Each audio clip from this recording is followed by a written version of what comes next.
So the early access period has meant the War Within is quite a bit different compared to most other World of Warcraft expansions at the start, the primary difference being how high eye level of gear you can obtain this early on. Because most of the methods of acquiring early gear is pretty locked down in the early access period, but there is a handful of ways to get a bit higher item level of gear, and that's what we're going to be going over in this video. All of the different methods to get the highest item level gear you can get in this early access period and going into official launch and then into season 1. Now, just as a disclaimer, I want to be very clear that none of this gear is going to matter when season 1 launches. None of this gear is going to matter when the raid comes out. None of this is going to matter when the PvP season starts, and none of this is going to matter with Mythic Plus being released. All of this gear is going to be replaced incredibly quickly, so you're not really going to be behind if you don't have this gear.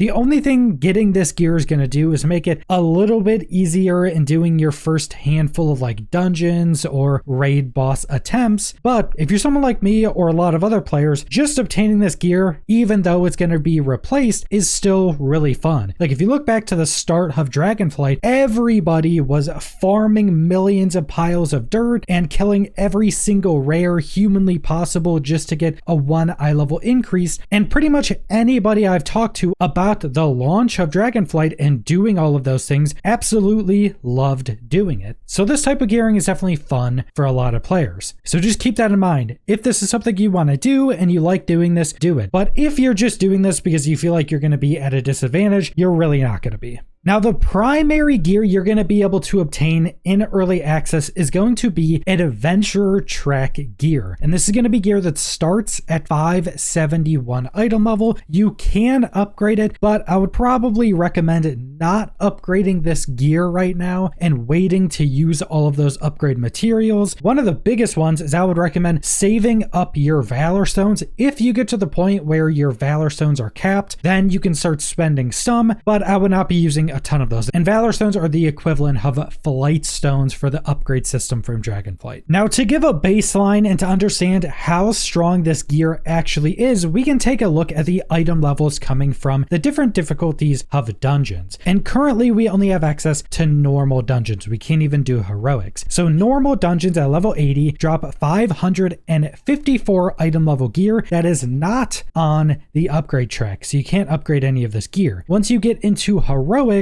these are 567 item level gear, and these are on the Explorer track. And once you get into Mythic 0, those are going to be 593 on the Veteran track. Now, keep in mind, dungeons have been substantially changed from Dragonflight. You'll have experienced this if you played Season 4 of Dragonflight. Basically, how these work now is heroic dungeons are what old Mythic Zeros used to be. Mythic Zeros are what old Mythic Hens used to be. So you can't really compare this to previous expansion launches because going into a Mythic 0 is substantially harder and gives much higher gear than it would have at any time in previous expansions, including Dragonflight. So to start off, we have a World Quest, and it seems that World Quest gear can be varying item level, but it seems the highest track it can be on is the Adventurer track, which starts at 571. So you could do a World Quest that would be a 571 piece on the Adventurer track, or another World Quest may have it be like 574, but still on the Adventurer track. So World Quests are actually going to be very valuable this early on in the early access period and are probably still going to be pretty valuable to do up until the launch of season 1. And not only are World Quests going to be valuable just for their rewards, but World Quests also tie into another system called special assignments. Now, these seem to only be in 2 different zones right now, but these are basically a weekly completion event that will unlock after you've completed a certain amount of World Quests within that zone. It seems to be 2 to 3 World Quests, and then you'll unlock this additional activity. And these seem to basically be replacing the weekly quests we would have in Dragonflight where you have to go obtain like a certain amount of reputation. Then you would turn that in. You'd usually get a box that would have like reputation gold and other stuff in it. This seems to be replacing that. And how these special assignments work is that the first 2 of these you complete on a weekly basis will give you a cache that has an adventurer track. So a 571 plus piece of gear. That's the first 2 caches per week. There's also only 2 special assignments this week. So you can just go do both of those and you're gonna get this gear. Also, the first 4 of these you do a week, which we currently don't have access to 4, will also give you a restored coffer key, which is part of the delving system, which we'll also go over. And you'll be able to see these as like locked symbols on the map. So you go do your 3 world quests in the zones that these are in, then you go complete the special assignments. That'll give you a box with that piece of gear and some other items in it. Now, as mentioned with the special assignments, you can also get restored coffer keys, which tie into the delve system. Now, delves really aren't going to be super useful outside of these keys until season 1, because we can only go up to level 3 difficulty, which really doesn't give anything super worthwhile unless you have one of these restored coffer keys. Now, restored coffer keys are used within bountiful delves to open up an additional chest. Now, this additional chest that you use the key on will give you a 571 plus piece of gear, which is adventurer track at